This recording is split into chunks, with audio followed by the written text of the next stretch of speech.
the archives here at Wright State, and we are very happy that you've all taken time to come tonight.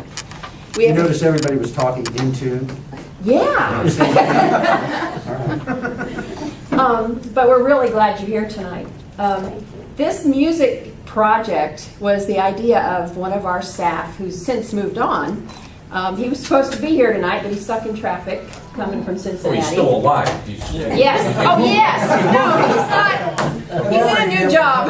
Well, give a shout out for Gino, man, because he Yeah, it's Gino Pazzi, and he talked with some of you Right here. a long time ago, and this was his idea. And we tried, when he came to me with the idea, he said, "What do you think about this?" And I said, "Sounds great. Let's run with it." Well, he went to another job, and so we started talking about it again, I don't know, 6-8 months ago. And I asked the staff, I said, "Are you guys up for this?" And they all were. So that's why you're here. So this is the first time we've ever done one of these music story circles, but we really think that the music history in Dayton needs to be collected, preserved, talked about, shared, and so we're going to try to do that with your help. And tonight's just a first effort to get some stories going, and you've already been talking like crazy, and I love it.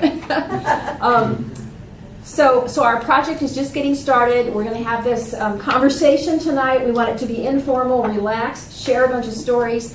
We would love to bring each one of you back in individually and do a formal oral history with you, where we can sit down and spend about an hour to an hour and a half with each of you to learn more about your individual story. But we plan on doing some more story circles with more people. Fran helped us with tons of names for tonight. And everybody I talked to said, "Oh, you need to have this person come. No, you need to have this person come." So I've got a whole backup list to invite in. So we're really excited about this. I want to introduce our staff in the archives really quickly. This is Chris Widman over here.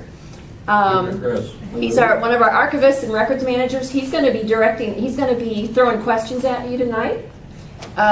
Bill Stoltz is back there, reference and outreach.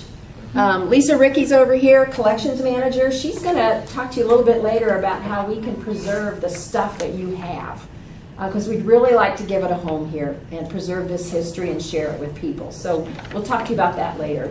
One of our students, Matthew, is here tonight. Hello. He heard about this and he said, "Can I come? Can I come?" Yep. And we said, "Yeah, you're going to run the camera." Yep.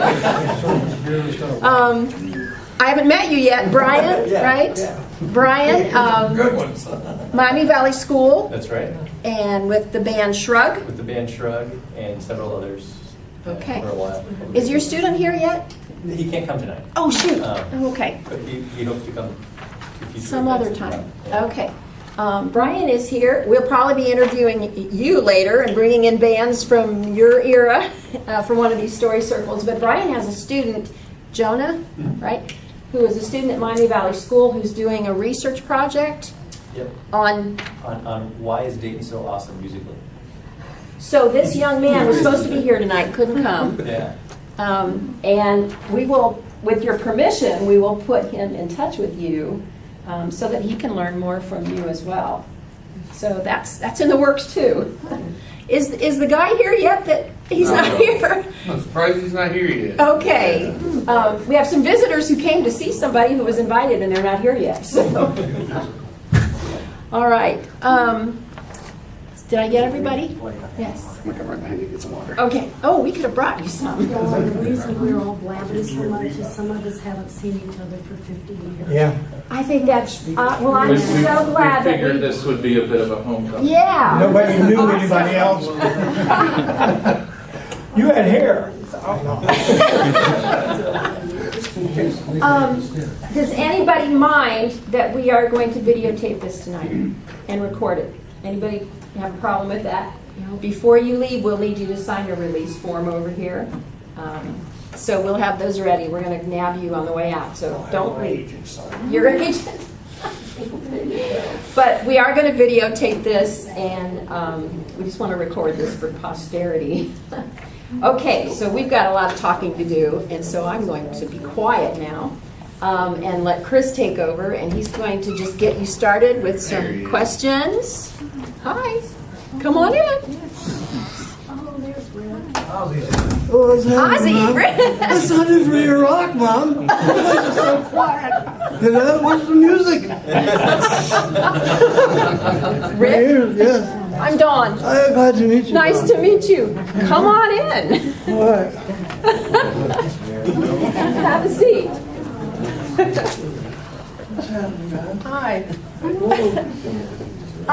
Well, let's see.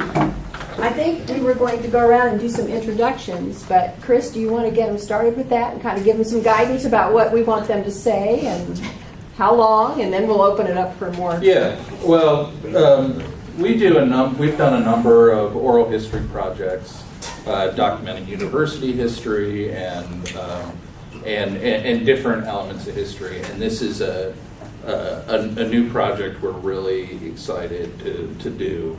And what we do is we record it and we put these things online so people that can access these interviews, and we transcribe them. So you can search for something online and it'll be word searchable based on the transcripts we make from these conversations. And what we're hoping today is we want to talk about the Dayton music scene in general, talk about its history, what's made it distinctive. But you're certainly not here to listen to me ask dumb questions. What we want to do is just to be sort of listeners to your conversation. We want you guys to get into conversation talking about your memories and reflections on the Dayton music scene and your experiences and what's, why Dayton has such a distinctive scene. And I have some leading questions, but really I want you guys to just kind of take it and we'll just listen, and as needed I'll throw a question out there. But I think to begin, if we could just kind of go around and each of you for our sakes, and if each of you could just briefly introduce who each of you are and your connection to Dayton music. Starting with Ozzy over there.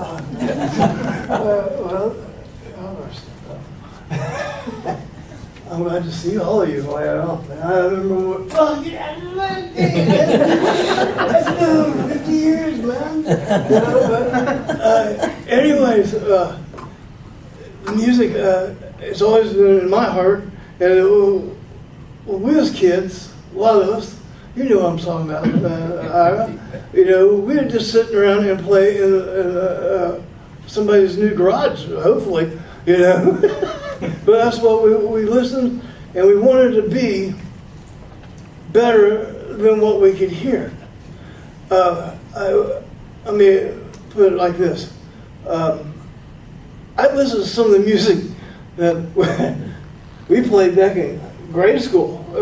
Ron, Ray Reed, bless his soul. Ray Reed is in real bad shape. He's got cancer, stage 4.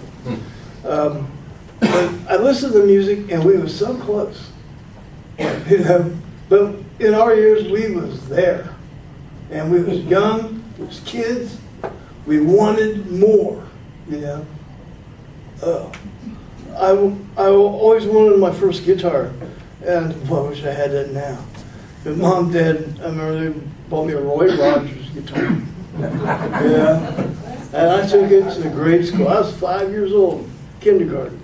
And I learned how to play Sugar in the Morning. And the teacher put me on stage. I was scared shitless, man. But the music teacher told me, he goes, I was like 5 years old. That was big. Ron Riddle, Marty Shively, Paul Beach, I'm naming names. A lot of you guys might know. Ended up, Ron Riddle blew us your called Cars. Drummer, phenomenal. We was in grade school together. Marty Shively played with McGuffey Lane. But when we was in school, we played in the garage, and we was tough. But when we actually got 3rd or 4th grade, we was playing high school. Man, you know, and we seen people get up and dance. My mom and dad used to take me to a bar, Joe's Bar and Grill, or whatever it was called. It used to be on Wilmington Pike. And I started taking lessons through Bill Rossi. If anybody knows who Bill Rossi was, he was an accordion player on Midwestern Hayride. Well, I got pretty good with that, and I was so skinny. I couldn't hardly hold that damn thing up, you know. My mom has a pressuring me to play this ungodly piece of shit I didn't want to play. I wanted to learn how to play the guitar, you know, play really rock. But what I really learned was the keys. I learned the music. I learned the beat. So good, I got to go to Midwestern Hayride. I'm about 7 or 8 years old. And who do I see? Willie freaking Nelson. He's got his hair combed, white, nice tie, shirt, jacket, and I remember talking to him. Now, I hadn't seen him or talked to him in years until the shooting happened. We put on a benefit in Preble County. And I called him. I said, I want you to be there for us. He said, I'll be on my way. Well, he got in trouble on the way. He didn't make it for a couple weeks there. But he got his taxes fixed and everything. And the guy for a bunch of other stuff, you know. But the cruise control issues. It was just fun. Where'd you grow up? I mean, Belmont. what area? I grew up in Belmont. Okay. Yeah. I went to Belmont Elementary, Belmont High School, and What bands were you in? oh, geez, Pete. What were the bands? I sit in with all of them. All the bands that was around, I say whatever we could possibly be. But with Ron, Yeah. Ron, Ron, and it was a living in. Yeah, A living living in. in. It was with Yeah, I Ron, can't think of and it was Donnie Jones. No, Ronnie. his Don brother, Jones. Don Jones. Saxophone. Yeah, he played sax. Ray Reed played bass. And we all just we tried to harmonize or whatever you knew played. But we played pretty big back then.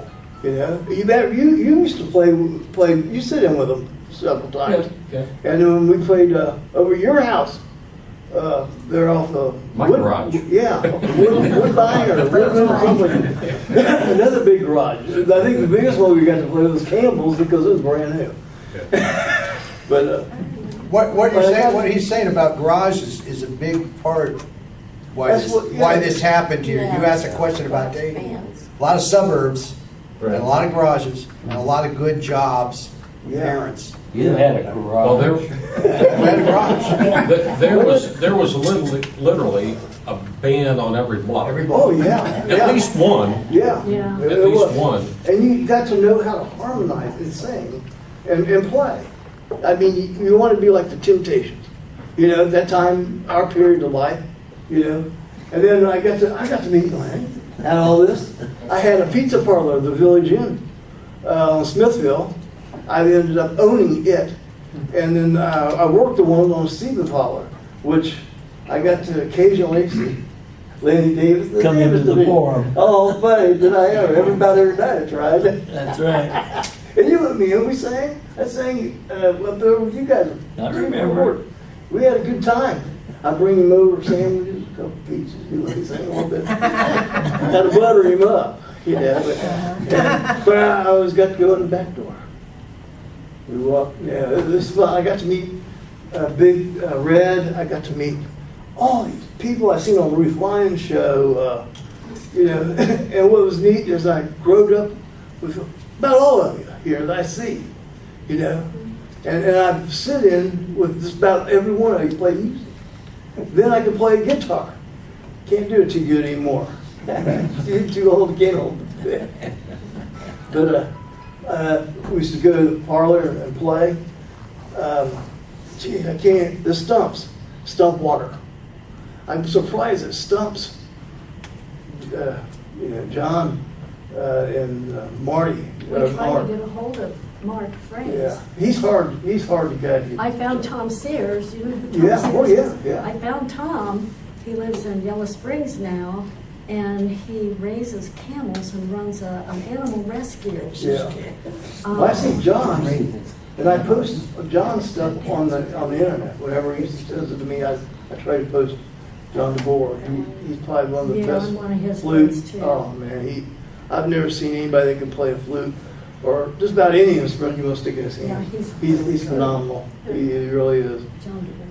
But man, I've enjoyed all of it. I can't believe I'm seeing you here. You're great. I love watching you play. You never said on camera what your name is. You'll need to put that on. Okay, my real name's Rick Webster, and then Ricky T, and then of course Ozzy. And I ended up like 13 years ago. It's been 13, Sean, 11. We got to go to Ozfest, and Ozzy was not there. Right. Well, yeah, he ended up being there. Me. They came up to me and asked me if I knew any Ozzy songs. Yeah, I might know one or two. But, I had Rob Zombie open up for me, and I was on stage, and my wife's going, I think we're going to get in trouble. I said, Ozzy's not going to get arrested today. Security was there. They took care of me. It was great. They paid for all our accommodations. We had a blast. Music's been good to me. And in trade, I try to be a good kid.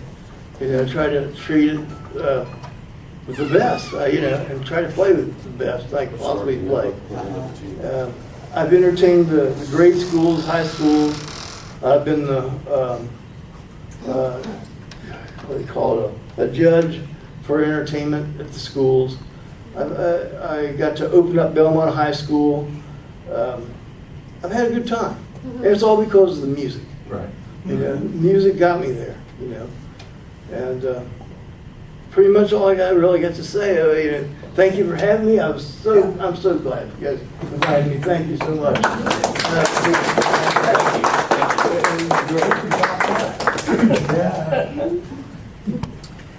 My name is Jim Carter, and I go by Rev Cool on the radio. I've been on the air for 35 years now. I've never been a musician, but I've promoted bands. I brought all the first punk rock bands to Dayton. Put out record labels. Have my own record label called I Wanna. I have my own magazine called I Wanna Magazine, by coincidence. Interviewed people like English Beat, reggae bands, Steel Pulse, Gang of Four, other English national groups. Helped start Rock Against Racism in the United States, brought that over from England.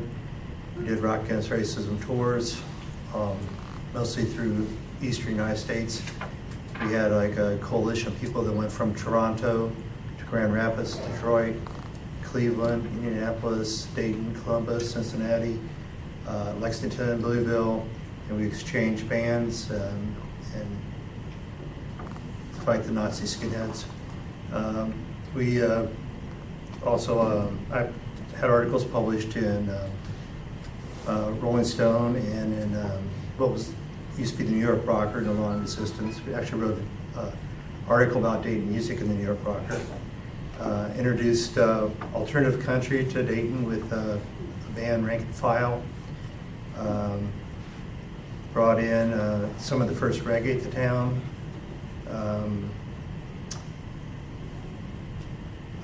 One of the compilations I put out had a MacArthur Fellowship winner, Regina Carter, play violin on it, who's a Genius Award winner, so I can say I'm a genius. I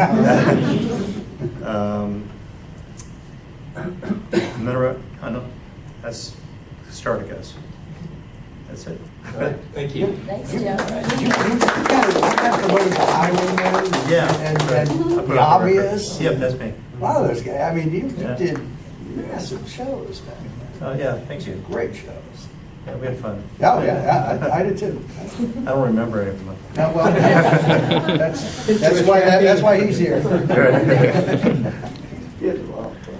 I'm Lenny Davis, and first time I appeared in Dayton was 1956 on WHIO TV.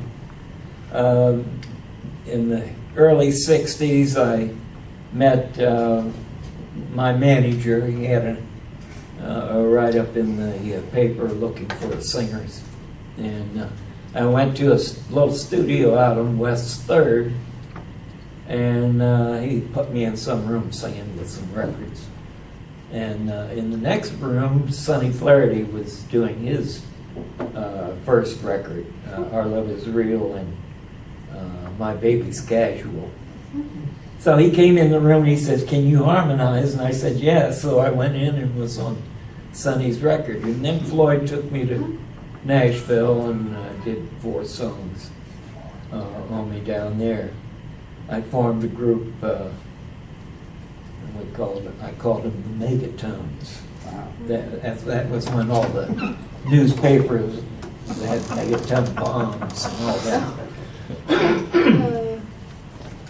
We played some wonderful places like Little Mickey's, and Peppermint Lounge, and the Blazing Stone.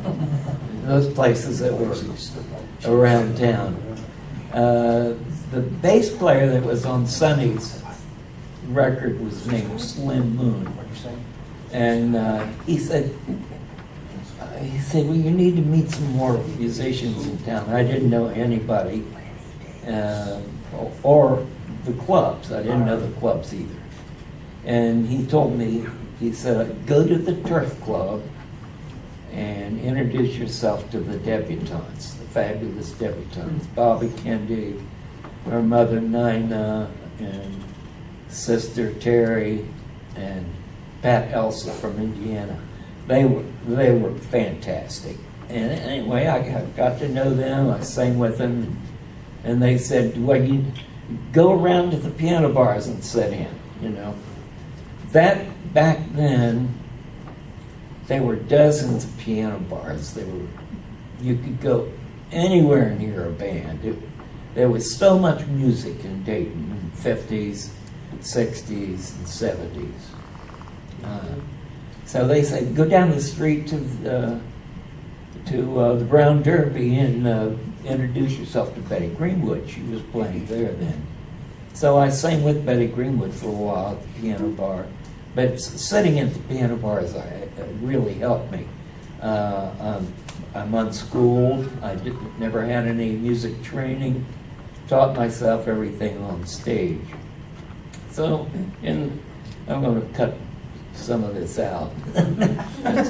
There's too much. Anyway, I ended up singing with Betty Greenwood from 1963 to 65 at the Cascades after she opened it.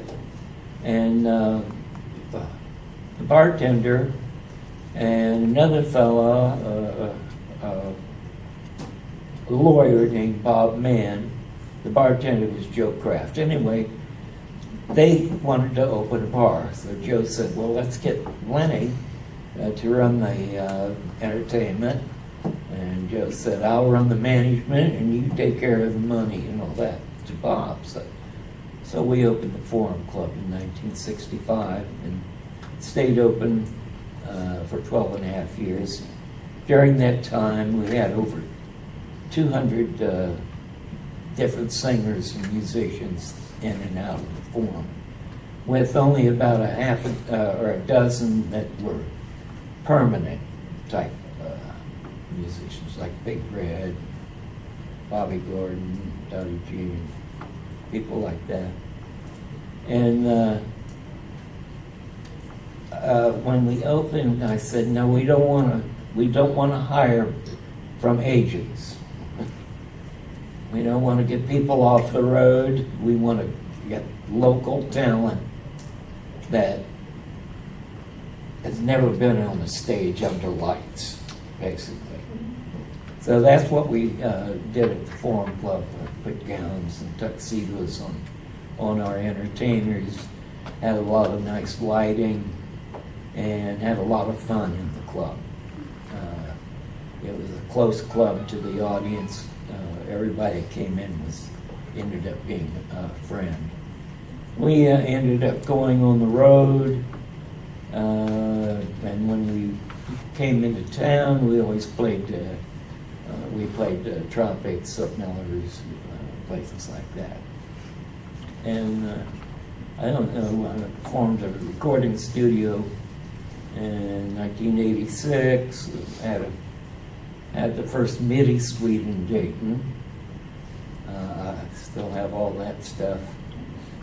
We did not only our stage tunes for a group, we called the group Stargate, and it was before the TV show. And we also did 6 full Broadway shows in that MIDI suite. We performed them at the Dayton Playhouse. It was experimental. We did the full orchestrations, and the first show we did was La Conjure Fall, and that was a 32-piece orchestra. We had six keyboards and 2 computers running the show, and me. From there I went to Washington, D.C., and sang up there for 7 years. I sang at the 2002 Kennedy Center Honors to Elizabeth Taylor, which was a wonderful experience. I'm going to pass it on to Janet here. I could probably talk all night. I knew I was going to be a singer when I was about 5 years old. Dad took me from bar to bar on Friday and Saturday night. That was 1941, 42. And of course, as a little kid, people put money in the hole in the guitar. That's how, and also bought beer. Dad sang for beer and pennies and nickels. When we got home, we got to shake out the guitar. Here, here. Janet, it's yours.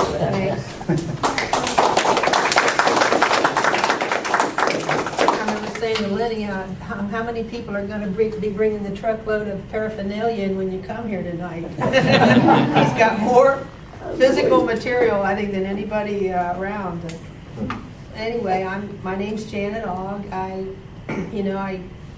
My beginning started with, myself wanting to play the guitar as a kid, and so my whole beginning started with lessons here in town, like say 1958. I was 7, and I had a series of guitar teachers, and when we moved to Huber Heights, I ended up with my last guitar teacher was Gene Shiverdecker, and I think he was a real big instrumental part of the music history here during that decade.